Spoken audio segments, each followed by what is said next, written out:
উপস্থিত হয়েছি বাংলাদেশ জামাত ইসলামী অমুসলিম শাখা অমুসলিম বিভাগের মাগুরা জেলা সেক্রেটারি উত্তম কুমার বিশ্বাস। বাংলাদেশ জামাত ইসলামের এই অমুসলিম কর্মী রয়েছে শুধুমাত্র মাগুরা জেলা শাখাতেই 1500। আসুন আমরা জেনে আসি, শুনে আসি উত্তম কুমার কি বলছেন, কেনই বা তিনি অমুসলিম হয়ে এই জামাত ইসলাম করেন। দাদা, আপনার নাম পরিচয়টা দিয়ে যদি আপনি। উত্তম কুমার বিশ্বাস, মাগুরা পৌরসভা 6 নম্বর ওয়ার্ড, পারনন্দলি চরপাড়া। 1984 সাল থেকে আমি সরাসরি বাংলাদেশ জামাত ইসলামের সঙ্গে আমি যুক্ত আছি এবং জামাত ইসলামের সঙ্গে যুক্ত হয়েছি এই কারণেই, এই সংগঠনটি একটি আদর্শিক সংগঠন। এই সংগঠন কোনো সাম্প্রদায়িক সংগঠন নয়। এই সংগঠনের বিশেষ করে ইসলাম এবং হিন্দু ধর্মের এই দুটো অধ্যায় বাদ দিলে আর সব কিছুই আমি মনে করি যে একটি সুন্দর কল্যাণকর রাষ্ট্র প্রতিষ্ঠার জন্য যে সংগঠন দেশ ভাগের পর থেকেই এই ভূখণ্ডে কাজ করে যাচ্ছেন, আর জামাতে ইসলামের দ্বারা যদি এদেশে একটি পূর্ণাঙ্গ ইসলামী রাষ্ট্র বিধিবিধানমূলক রাষ্ট্র ব্যবস্থা কায়েম হয়, তা সেখানে এদেশের সংখ্যালঘু হিন্দু সম্প্রদায় সবচেয়ে বেশি উপকৃত হবে। তাই আমি উদ্বুদ্ধ হয়েছি এই কারণেই যে এই সুন্দর সংগঠন আর এই সুন্দর সংগঠনের যেনারা দায়িত্বে আছেন, এনারা খুব ভালো মানুষ।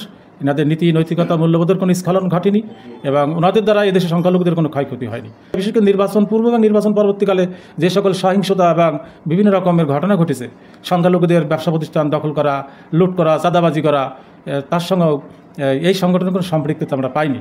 বরং বহু ক্ষেত্রে বহু জায়গায় রাত্রি জেগে এই সংগঠনের কর্মীরা, নেতারা মন্দির, বিশেষ করে সংখ্যালঘুদের উপাসনালয় পাহারা দিয়েছেন, রক্ষা করেছেন। হিন্দু সম্প্রদায়ের ধন সম্পদ, তাদের জীবনও রক্ষা। আমি মনে করি যে এই সংগঠন দ্বারাই সম্ভব একটি সুন্দর এবং কল্যাণকর রাষ্ট্র প্রতিষ্ঠা করা এবং সেই রাষ্ট্রে বসবাস করি সকল ধর্মের, বর্ণের, গোত্রের লোকের শান্তি এবং তাদের জীবন, তাদের ধর্ম সব কিছুই নির্বিঘ্নে পালন করা সম্ভব। এটা আমার নিজের উপলব্ধিতে এসেছে। তাই আমি অনুপ্রাণিত হয়েছি এই সংগঠনের। ওনাদের যে স্নেহ, ভালোবাসা, ওনাদের যে সহমর্মিতা, সুখে দুঃখে, আপদে বিপদে যখন ডেকেছি তখনই পেয়েছি।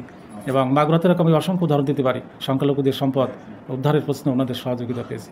তাই এখান থেকে আমার আগামী দিন যতদিন পৃথিবীতে ঈশ্বর আমাকে বাঁচিয়ে রাখবেন, এখান থেকে সরে যাওয়ার আমার কোনো সুযোগ নাই। এবং আমি আমার সম্প্রদায়ের, আমার হিন্দু জাতিগোষ্ঠীর ভিতরে আমি আমার শক্তির সামর্থ্য অনুযায়ী আমি প্রচার চালিয়ে গেছি, এখন চালাচ্ছি, আগামীতেও চালিয়ে যাবো। এবং এখানে হিন্দুদেরকে ঐক্যবদ্ধ হওয়ার জন্য অন্যান্য দল না করে এখানে আসা উচিত। আর তারপরও আমি বেশি উদ্বুদ্ধ হয়েছি ধর্ম নিরপেক্ষতার স্লোগানে যে পরিমাণে দেশের হিন্দুদেরকে ক্ষতি করা হয়েছে, আর এই সংগঠন কিন্তু সেই সেকুলারিজমকে ধারণ করেন না, পালনও করেন না।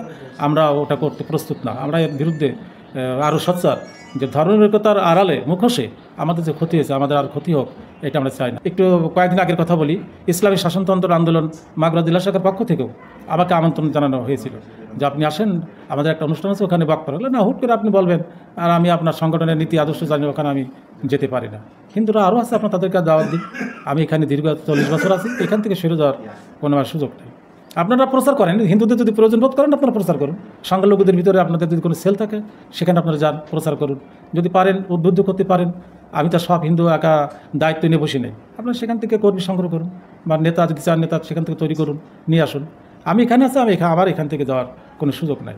আমি মনে করি যে বাংলাদেশ জামাত ইসলাম ব্যক্তিগত কোনো সংগঠন নয়, আর ধর্মনিরপেক্ষতা তো প্রশ্নই ওঠে না। এখানে যারা আছেন দায়িত্বে, এনারা সবাই পরীক্ষার মাধ্যমে এখানে এসেছেন এবং প্রত্যেকটা ব্যক্তি আমার কাছে মনে হয়েছে আলামিন। এবং এনাদের দ্বারাই এদেশের শুধু সংখ্যালঘু নয়, এদেশের প্রত্যেকটা বিষয় এবং সম্পদ, প্রাকৃতিক সম্পদ, ভূ সম্পদ, যাই বলে না কেন, সবই আমার কাছে মনে হয় নিরাপদ এবং সুরক্ষিত। শুধু বাংলাদেশ জামাত ইসলামের সঙ্গে আমি দীর্ঘ 40 বছর আছি। যদি আমি আমার পরীক্ষায় উত্তীর্ণ হই, তাই এ দেশ বিনির্মাণে সংখ্যালঘুরা তাদের মানবশীলতা, তাদের অর্থ, তাদের শ্রম দিয়ে এদেশকে সুদলা সুফলা সুষ্ঠ সাম্রাজ্য গড়ে তুলতে চাই, যা পৃথিবীতে একটি অনুকরণীয় দৃষ্টান্তে থাকবে যে জামাত ইসলামের মাধ্যমে একটি সুন্দর রাষ্ট্র প্রতিষ্ঠিত এবং সেই রাষ্ট্রটির নাম বাংলাদেশ। এবং সেখানে একটি পাখি থেকে শুরু করে একটা অন্য প্রাণী পর্যন্ত ক্ষতিগ্রস্ত হয়নি বা হবে না। তা আগামী দিনের এই সুন্দর রাষ্ট্র বিনির্মাণে আমি আমার জীবনের শেষ রক্তবিন্দু উৎসবে করতে প্রস্তুত আছি। 1500 হবেই, এই পরিমাণ সদস্য সংখ্যা আমাদের আছে মাগুরা জেলার, এবং এরা ভয় ভীতির ঊর্ধ্বে উঠে এখন কাজ করে যাচ্ছে।